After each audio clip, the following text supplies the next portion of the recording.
Sejam bem-vindos a mais um episódio do Mãe Pode Tudo, o podcast oficial da maternidade e do aplicativo Mamãe Completa, onde vocês encontram informações de todos os tipos que vão ajudar a facilitar a jornada da maternidade. Hoje eu estou aqui com a doutora Vivian Fontana, médica mastologista, e com a doutora Rosana Monteja, que é médica oncologista, para falar sobre o Outubro Rosa, o câncer de mama. Sejam bem-vindas. Obrigada, Marina. Obrigada, Marina. Meninas, vamos desmistificar aí o câncer de mama. É um assunto que precisa ser falado, que precisa ser abordado.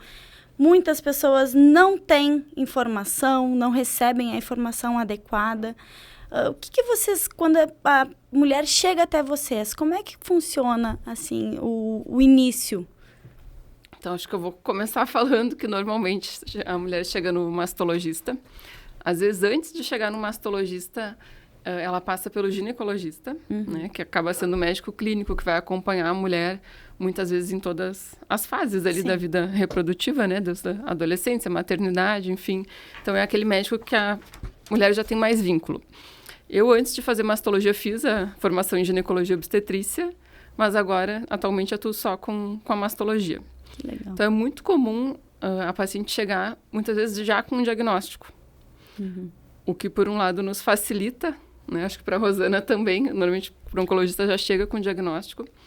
Facilita aquela etapa de não ter que dar aquela notícia ruim. Né? Isso fica com a gineco Muitas que já vezes, acompanha, né? Muitas vezes fica com o gineco. Sim. Mas também acontece, sim, de chegar uma paciente com um exame suspeito, que ainda não teve uma avaliação de biópsia, para eu dar esse diagnóstico. Não é incomum. Né? Então, o que a gente percebe, assim, que são mulheres como qualquer uma outra. A gente sabe que pode acontecer com qualquer mulher. Né? Nas estatísticas do câncer, a gente fala que 1 a cada 8 mulheres terão câncer de mama ao longo da vida. É bastante. Sim, né? Então, se a gente for pensar, todas nós vamos ter alguém conhecido, alguém da família, alguém do trabalho. Sim, que vai ter... Todo mundo tem alguém por perto. Né, que tenha o câncer de mama.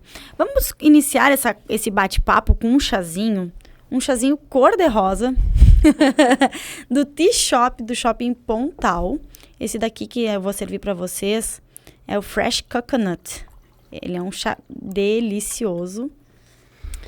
É engraçado, quando eu era criança, eu tive uma época que eu não gostava muito de rosa. É mesmo? E hoje em dia eu adoro rosa. Depois, assim, mais velha, eu acho que é aceitar, às vezes, o feminino, né? Acho que quando a gente é muito nova, assim, a gente, às vezes, por um ato de rebeldia, quer se separar do cor-de-rosa. Então, a minha irmã nada a ver com câncer, mas é que o rosa, assim, eu adoro esse mês rosa, mas eu acho que é interessante como eu fiz essa transição. A Vivian sabe, né, porque a gente se conhece há muitos anos, a minha irmã foi morar fora. E aí eu já tinha começado a faculdade, nós fomos colegas, né, de faculdade. E quando eu fui visitar a minha irmã pela primeira vez, eu tinha uma bolsa de couro rosa. Talvez a Vivian tenha conhecido essa bolsa. E a minha irmã olhou pra mim e disse, meu Deus, o que fizeram contigo? Tu não gostava de rosa e agora... Eu não gostava de rosa e agora eu tenho tudo rosa, porque é da famosa paleta da minha cor e eu amo rosa. E essa advocacia do rosa, eu acho que melhorou muito a questão que tu estava falando da informação, né? É difícil hoje não estar na mídia, Cristina Ranzolin, o rosa... E a mulher é a protagonista da saúde da família dela, né? Com certeza. Então, assim, eu estava pensando nisso hoje, assim, eu gostaria que o rosa começasse a ser também para os homens cobrarem das esposas se fizeram a mamografia, né? Os homens também podem participar, porque eu acho que a gente tem esse modelo muito antigo da mãe que marca o exame do filho, que leva o marido no Novembro Azul, mas eu acho que a gente tem que ter um pouco essa expansão do rosa, que já melhorou muito, tá muito na mídia, tá na roupa, tá no chá, mas eu hoje estava pensando sobre isso, assim, eu queria que os homens enxergassem também o rosa esse outubro, sabe? Porque como a Vivian falou, é aquele diagnóstico precoce da ginecologista, a própria conscientização dos médicos, de não ignorar sintomas, né? Não sei se está na nossa pauta, mas a gente vê muito na prática, né? Eu e a Vivian, talvez por sermos também médicas um pouco mais jovens, o número de pacientes jovens aumentando. Normalmente, quando chega até vocês, qual é a faixa etária da idade da mulher que descobre um câncer de mama? Por exemplo, eu nunca escutei uma menina, uma mulher de 25, 28 anos com histórico de câncer de mama. Agora, uma mulher de lá com seus 37, 38, 40, até 50 ali, eu já tive contato com algumas. Inclusive, na minha família, tem vários casos de câncer de mama, né? Como é que, assim, é essa faixa etária mais nova? Vocês têm bastante? Têm tido bastante? Isso que a gente estava falando até antes de começar, né? Sobre os casos na família. E as pacientes mais jovens, tem acontecido nos últimos anos, sim, um aumento de incidência, né? Ou seja, da ocorrência do câncer em idades mais jovens, abaixo dos 40 anos. Então, essa faixa etária, dos 35 aos 40, que ainda não entram num exame de rotina, tem aumentado, sim. Tem uma prevalência mais elevada. No Brasil, esse número é um pouco maior do que a nível mundial. A gente sabe, a nível mundial, esse é uma percentagem em torno de 0,5% de incidência de casos de câncer de mama abaixo dos 40. E no Brasil chega a 2%. Então, Sim. né, mais do que quadriplica o risco, né, para baixo dos 40. E é muitas vezes uma mulher que ainda não está com aquela preocupação tão voltada para a mama, que a gente começa a escutar, tem que iniciar aos 40 anos. Sim. Mas que também tem essa questão do Outubro Rosa de chamar a atenção de uma forma geral. Mas, por exemplo, assim, no consultório da gineco, a gente já costuma fazer o exame preventivo. Sim. Né? A gente tem ali o preventivo. Nesse preventivo está incluso o exame de mama? O ideal seria assim, toda consulta ginecológica, por exemplo, uma consulta anual de revisão. A médica ginecologista fazer o exame da mama da paciente, fazer a coleta do preventivo do colo do útero. E não é obrigatório, ainda abaixo dos 40, incluir exame de mama, de mamografia ou de ecografia, a não ser que tenha alguma queixa específica da paciente ou algum achado do exame físico, ou conforme o caso da história familiar. E por que não é realizado a ecografia? Ela é mais comum, né? Eu acho que ela acontece com mais frequência. É um exame de mais fácil acesso. E por que desculpa, como é que é o nome do outro? A mamografia. A mamografia, ela não acontece mais cedo. Por que tem que ser a partir dos 40 ou se tiver casos mais cedo? Então, a mamografia, usualmente, se começa aos 40. Porque a mama da paciente jovem, ela é muito densa. Né? Tem mais tecido mamário ainda. E o exame de mamografia, ele é um exame que quanto mais densa for a mama, menos fácil ele é de interpretar ou de encontrar algum achado. Por exemplo, um nódulo pequeno no meio de uma mama densa, ele pode não ser visto na mamografia. Entendi. Então, para mulheres muito jovens, não é recomendado, porque ele pode ser um exame alterado, né, ter um achado de câncer e não ser visto. Sim. Por uma questão técnica do exame de não conseguir visualizar mesmo em mamas densas. Então, isso é outro ponto que a gente toca muitas vezes nas consultas com as pacientes que têm mamas densas, que elas têm que fazer a ecografia junto. Sim. Né? Então, tem mama densa, associa a eco. Então, a princípio, mulheres mais jovens vão fazer o exame de ecografia. Porém, o exame de ecografia não serve como rastreamento. Se eu fizer ele todo ano, né, querendo diagnosticar um câncer, ele não vai se prestar para um exame de rastreamento. Entendi. Mas eu acho que a gente tem, assim, é um cobertor curto, né? Porque ao mesmo tempo que a gente tem, e tiveram artigos científicos publicados recentemente, é um aumento mundial de câncer em pacientes jovens, tá? Aumento de 78%, então um aumento muito grande dessas faixa etária, né, menor. Como a Vivian disse, no caso particular da mama, a gente tem essa limitação pela densidade da mama com a mamografia. Mas o que eu acho que é importante, assim, a mensagem para porque a gente vê, né, muitas... Talvez o nosso consultório seja muito mais que 2% dessa faixa etária, e inclusive de pacientes com menos de 30 anos, né, já tivemos esse ano. Mas, assim, que as pessoas, os jovens, em geral, não ignorem sintomas.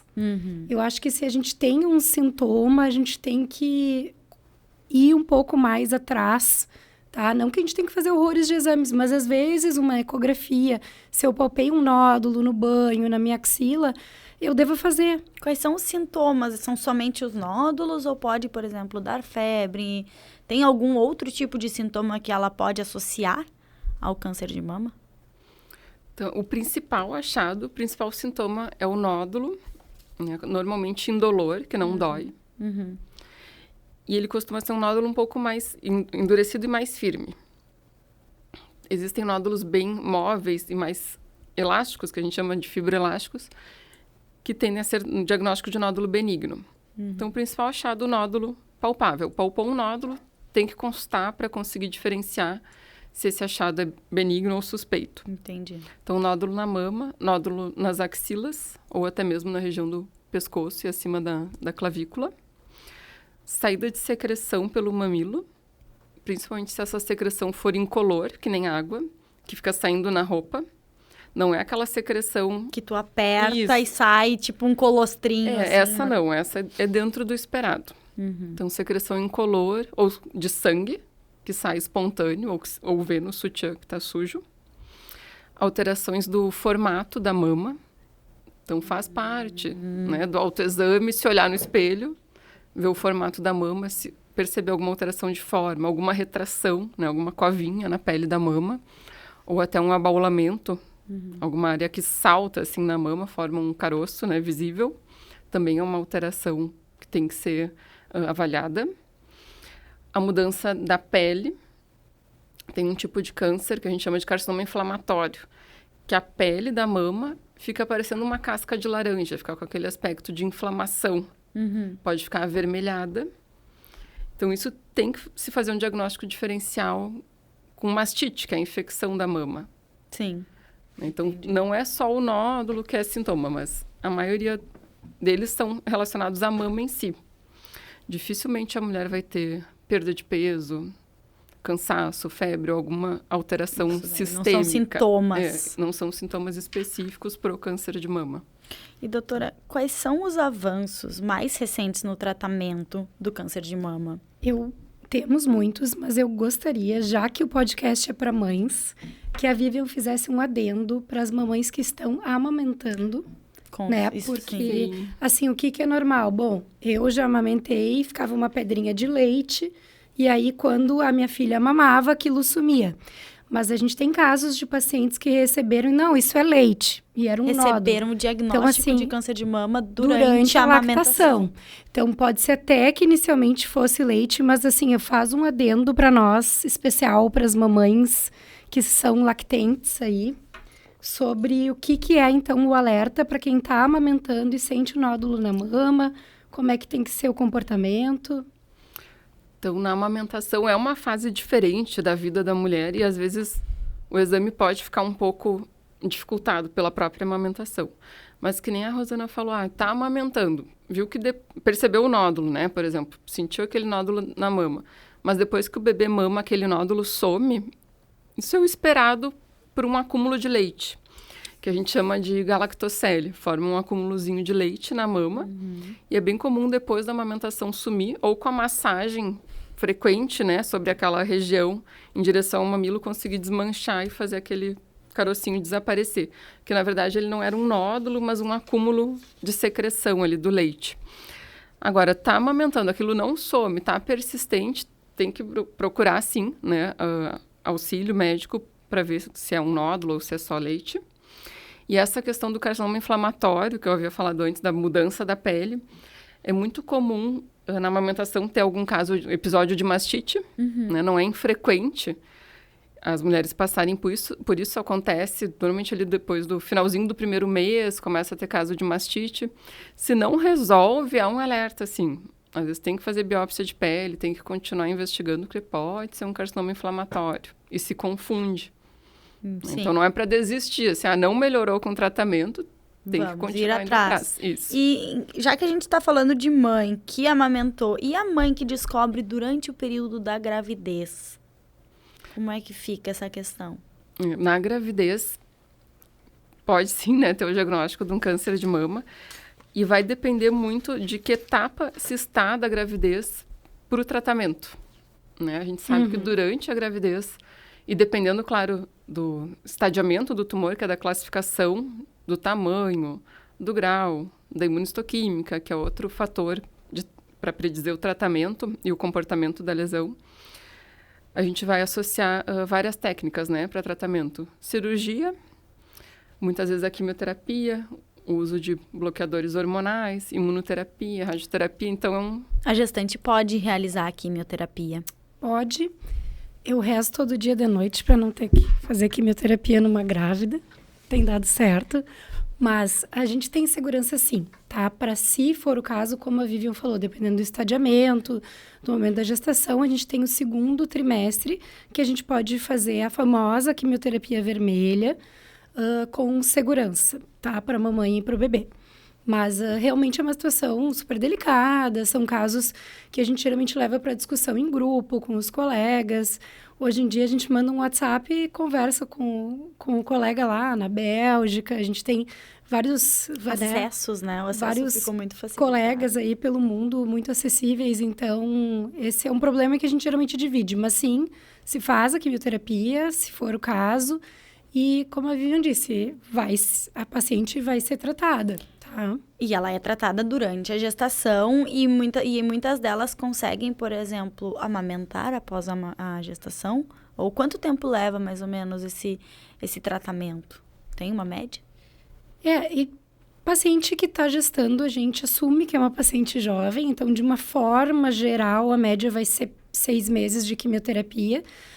Então, assim, a gente sabe que amamentar é maravilhoso, tanto para a mãe quanto o bebê, mas no caso de um câncer, provavelmente a gente vai fazer o meio termo, né? Fazer o que for possível de tratamento seguro durante a gestação, depois que o bebê nasce. Bom, a gente precisa tratar essa mãe, o bebê vai tomar uma mamadeira com muito amor no colo de alguém e tá tudo bem. Sim. E ainda falando de mães e mulheres que querem engravidar, essas mulheres que tiveram o diagnóstico de câncer de mama, passaram pelo tratamento de quimioterapia, como fica a questão da fertilidade delas?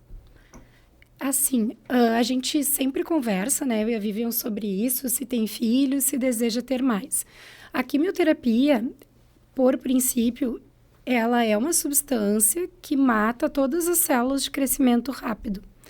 Como o ovário é um órgão de produção de células, a gente vai ter uma perda de fertilidade com a quimioterapia.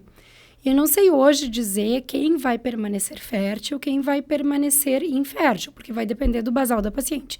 Então, o congelamento de óvulos, de preferência de embrião, é uma garantia para poder gestar depois, tá? Então, existe o estudo mais recente de gestação, chama Positive, que é de mulheres, então, que fizeram pelo menos 2 anos de tratamento após a sua cirurgia e sua químio, com bloqueador hormonal, porque 8 de 10 vão precisar do bloqueador hormonal, se para o bloqueador hormonal para gestar. E a gestação e a amamentação foi seguro para essas mulheres. Então, a gente não proíbe as pacientes de gestar depois do diagnóstico e tratamento de câncer, mas se for o mais comum, que é depender de hormônios, a gente vai fazer 2 anos de tratamento antes disso.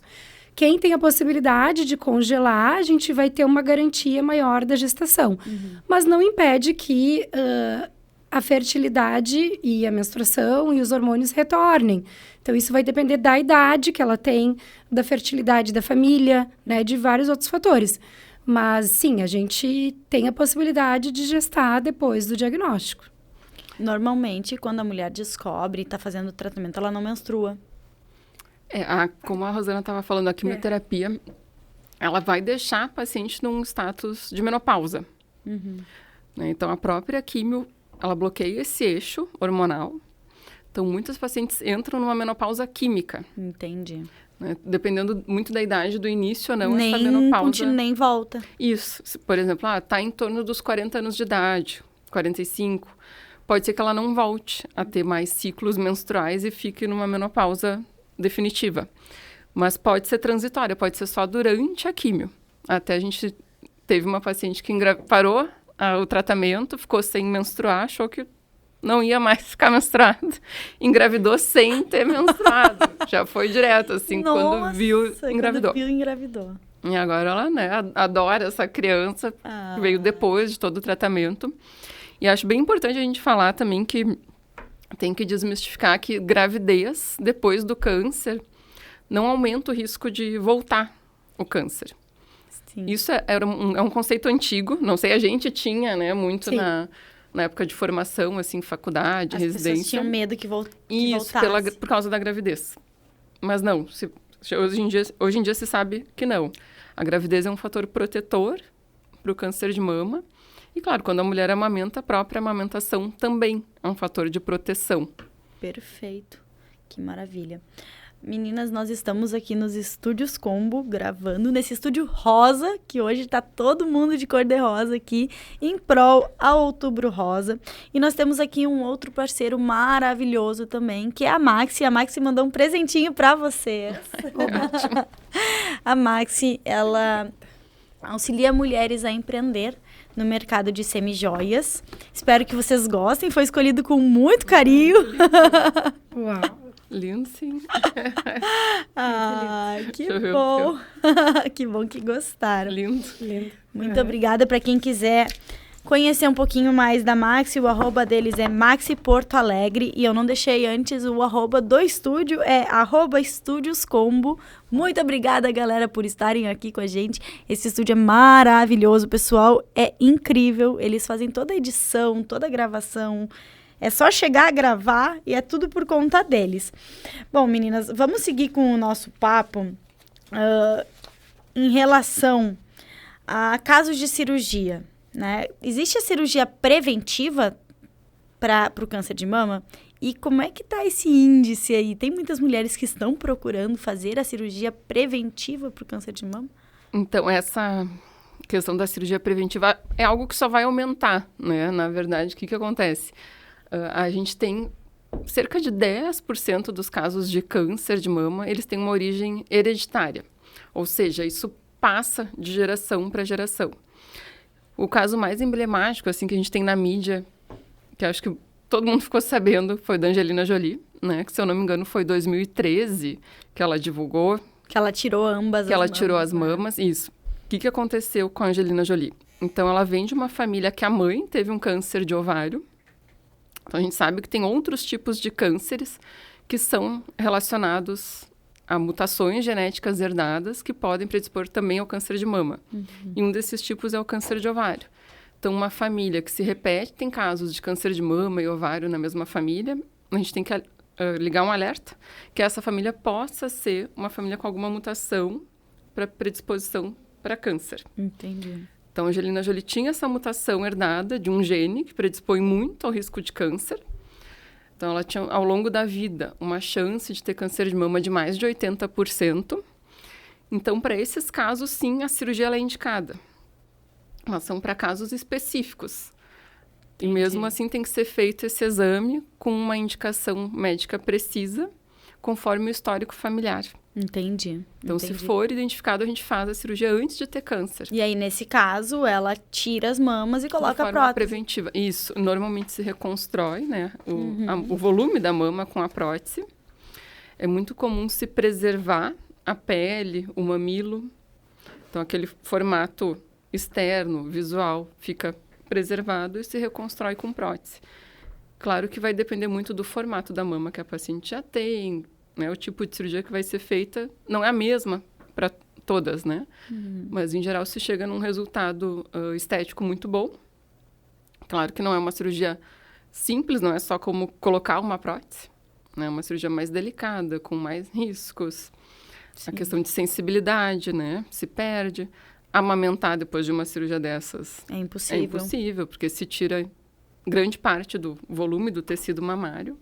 Então, não se amamenta depois de uma cirurgia dessas. Até pode chegar a ser alguma coisa de secreção de leite, porque como é preservado o mamilo, tem a região dos ductos atrás do mamilo, então alguma secreção pode sair, mas uma amamentação plena, não. Entendi. Como é que a imunoterapia tem sido utilizada no tratamento de câncer de mama? Então, assim, a gente teve agora... A imunoterapia foi primeiro usada em melanoma, tá? A gente teve agora em setembro os dados de 10 anos de segmento de pacientes com melanoma que usaram imunoterapia. E isso funciona muito bem, tá? Para melanoma, a gente tem em torno de 25, talvez mais, aprovações em oncologia para imunoterapia. Então, dependendo do tumor, essa imunoterapia vai ser acompanhada ou não da quimioterapia convencional. Então, para câncer de mama, a imunoterapia com drogas que ativam o sistema imune para que ele ataque tudo que é estranho do tecido do próprio paciente, tá? Esse tratamento é feito com quimioterapia, mas ele não funciona bem em 80%, né, nos tumores hormônio positivos, que é a maioria dos tumores. Então, uma minoria das pacientes vai ser candidata à imunoterapia, tanto para reduzir o tumor, para a cirurgia ser menor. Então, a gente chama essa quimioterapia antes da cirurgia de neoadjuvância. Então, a Vivian vai lá, atende a paciente e diz, olha só, Rosana, o tumor é grande, tem linfonodos na axila. Beleza, a gente faz a quimioterapia, reduz isso ao máximo, eventualmente desaparece, e igual se realiza, então, a cirurgia de uma parte da mama, ou de toda a mama, e da axila. Então, a imunoterapia é uma realidade. A tecnologia em oncologia, ela, ainda bem, melhora muito rápido. A gente tem, assim, a cada congresso internacional, então 2 vezes no ano, modificações do que é considerado a conduta padrão. E isso é uma situação muito particular dentro da medicina, porque as outras áreas não têm uma mudança né, tão rápida como a oncologia tem. Então, é muito bom para quem quer estudar muito, é muito ruim para quem não quer estudar, porque a oncologia é puxado, né? A gente está sempre vendo esses artigos, então, esses testes científicos que mostram o que dá o melhor resultado para a paciente. Sim. E voltando à questão da cirurgia profilática, né, que vocês estavam conversando, é bom lembrar que é feito, então, um teste genético, tá, que é sangue ou saliva, porque se isso é hereditário, está em todas as células do corpo do paciente, tá? Esse teste, ele pode ser feito particular, custa em torno de R$ 1.600. A gente indica que todo mundo saia amanhã e faça o teste? Não. Como a Vivian falou, a gente precisa ter uma história familiar detalhada e um médico geneticista ou oncologista ou um mastologista vai dizer, olha, essa história familiar é importante. De repente, a gente vai investir num teste, né? Ou a gente vai olhar e vai dizer, não é uma obrigação esse teste. Então, é assim que funciona, na verdade. A cirurgia, ela vem de uma comprovação, não só pela história familiar, mas também de um teste de sangue ou saliva, de que a paciente tem uma mutação como a Angelina Jolie tinha, que era em BRCA, que é a mais comum. Então, e como a Vivian falou, é a minoria dos casos, né? Porque as pacientes se perguntam muito assim, o que eu fiz ou o que aconteceu na família para eu ter esse câncer.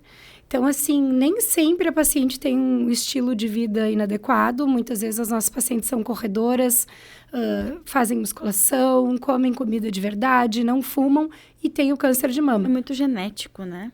Então eu não gosto muito dessa culpa que vem, que talvez também seja uma característica muito feminina, de o que eu fiz, se não é genético, o que eu fiz para ter câncer de mama. Então, eu falo para os pacientes, isso é da espécie humana. Me diz uma e coisa. de vários animais. A gente tem células defeituosas que saem do controle. Sim. Hoje, os alimentos que nós ingerimos estão relacionados, podem estar relacionados ao diagnóstico de câncer de mama? Tem provas de que sim, tá? Como eu falei, teve esse estudo de aumento, então, de 79% em pacientes jovens, tá? O que já se relacionou, então, estatisticamente, tá? Dieta pobre em cálcio, dieta rica em ultraprocessados. Então, acho que essa coisa, assim, Rita Lobo, de, né, tu ver os ingredientes, o pessoal do Desrotulando, ver quantos ingredientes tem na embalagem. sim, é super importante, tem comprovação. É engraçado que nos Estados Unidos e na Europa, o mesmo produto industrializado, nos Estados Unidos tem mais aditivo do que na Europa.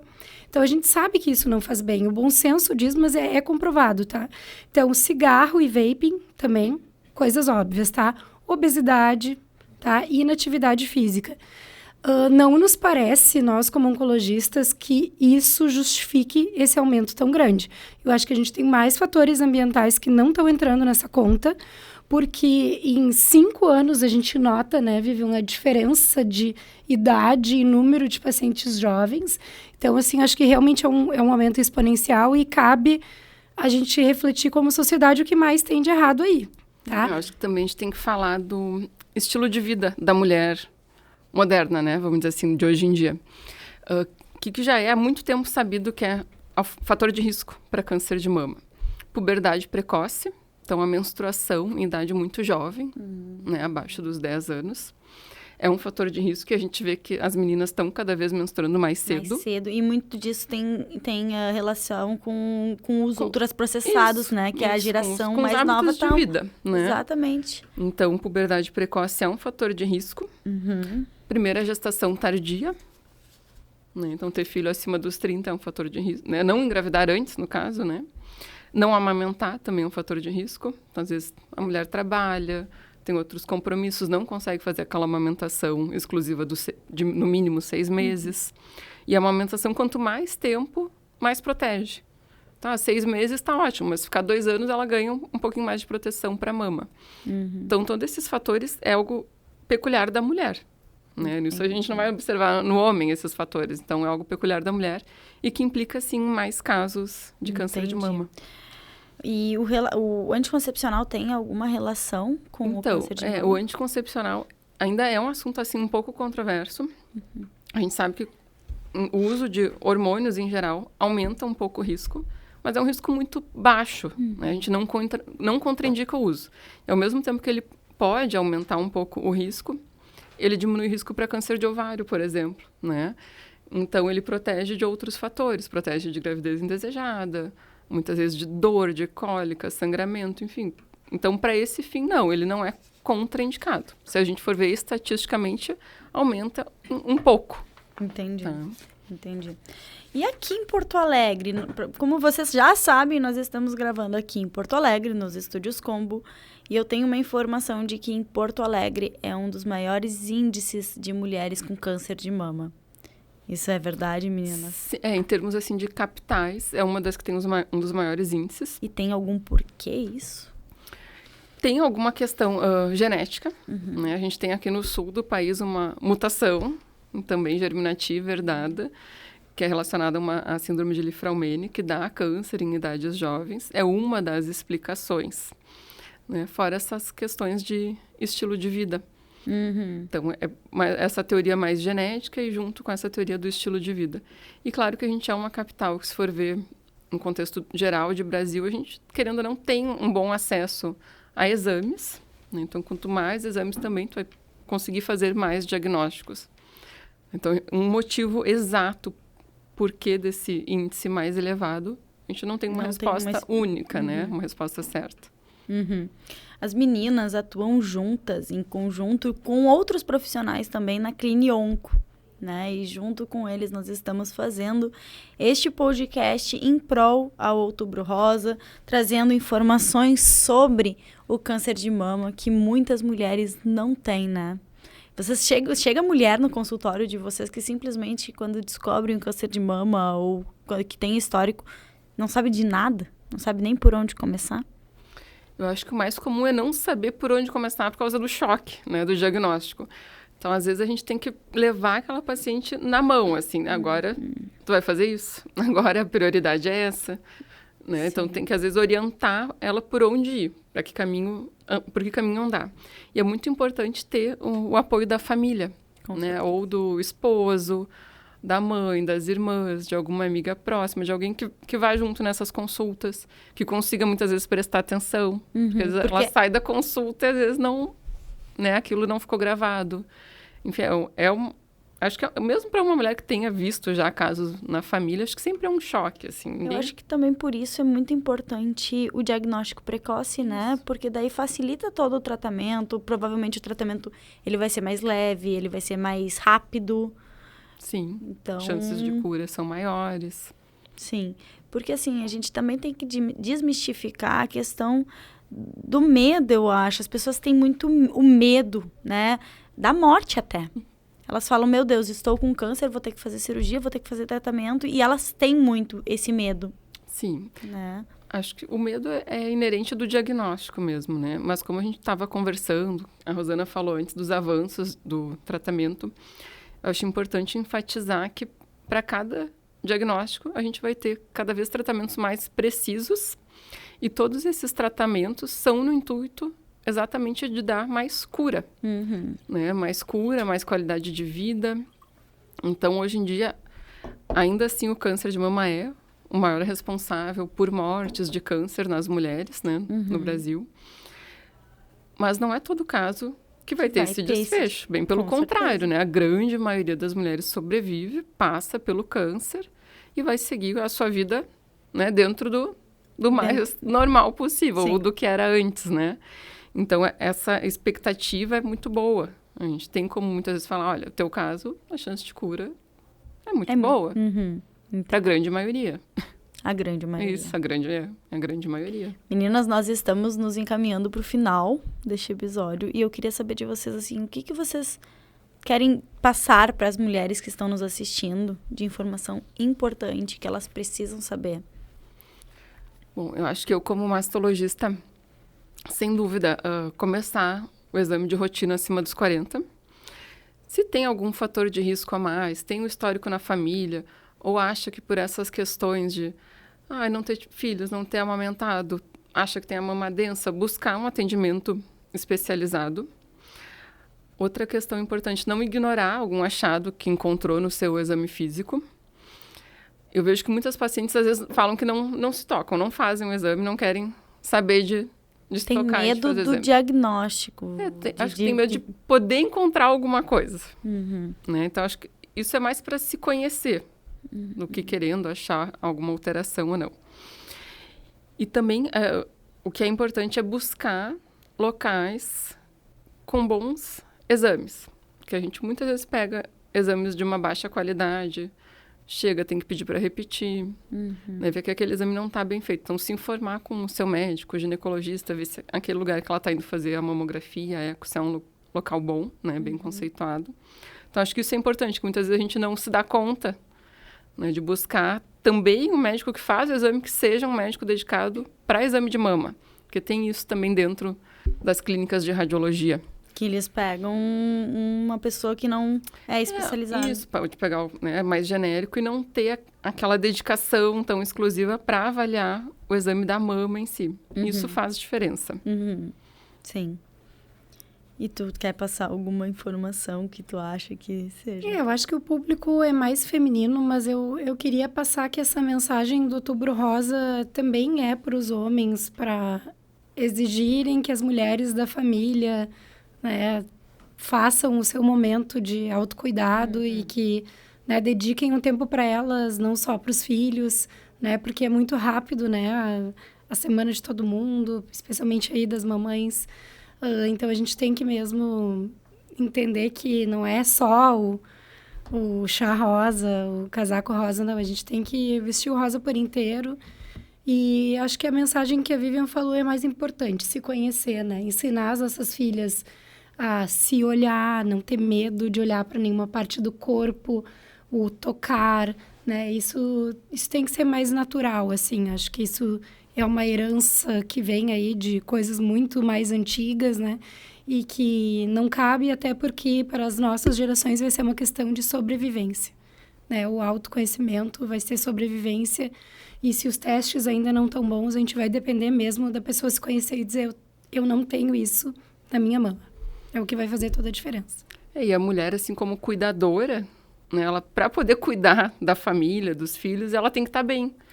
Com certeza. Então, faz parte. Isso é uma mensagem que eu sempre deixei aqui, sempre falei, que a mulher, antes de ser mãe, ela não pode esquecer que ela é mulher e que ela tem que cuidar de si, estar bem fisicamente, com saúde, psicologicamente, para poder entregar o melhor aos seus filhos, né? Isso é uma coisa muito importante, é a mulher se cuidar. Então, mulheres, se cuidem, busquem os seus profissionais, o gineco, o masto, esse pessoal aqui, eles trabalham em conjunto. Eu acho muito bacana tu ter uma equipe multidisciplinar, né? Quando tu tá até em questão de ginecologistas, tem ginecologistas que atuam junto com vocês, né? Sim. Sim, né? A gente fala que são os grandes, assim, encaminhadores, porque a paciente chega no gineco e vem pro masto. Então, é bem comum, às vezes, a gineco, examinei uma paciente, tu vê pra mim, pedi uma eco, não sei se eu peço a biópsia, vamos olhar o que tá acontecendo, já teve caso na família, então, sem dúvida, a gente sempre se conversa, assim, nos bastidores. Perfeito. Muitas vezes, antes da paciente chegar, o gineco já falou comigo, eu já sei mais ou menos como é que ela vai vir, já sei um pouquinho, às vezes, da história dela, Sim. né? Então, sim, o atendimento, assim, multidisciplinar é essencial. Que maravilha. Eu vi que a Raquel tá aí também, né? Acho que vai falar depois. Sim. Que daí já envolve os aspectos emocionais, que já foge um pouco da nossa área, minha e da Rosana. Mas a mulher que a gente está atendendo, ela tem que estar com o emocional bom para seguir no tratamento. Né? Seguir no tratamento, seguir com a sua vida também, né? Que não vai parar, vai tratar, mas tem todo o dia a dia que continua. E a gente quer que continue. Sim, exatamente. Exatamente. Bom, meninas, eu agradeço muito a vinda de vocês aqui, trazer esse assunto novamente muito importante e que tem que ser levado a mais mulheres, né? A gente tem que ampliar aí esse Outubro Rosa o máximo que a gente puder, o máximo que a gente conseguir, para ajudar a diminuir os casos, talvez, e também, não digo nem diminuir, eu digo acelerar o tratamento, né? Que é a questão do que a gente falou. Quanto mais cedo você diagnosticar, mais cedo você vai conseguir iniciar o tratamento, um tratamento que provavelmente vai ser muito mais fácil. Muito obrigada, galera, e até a próxima.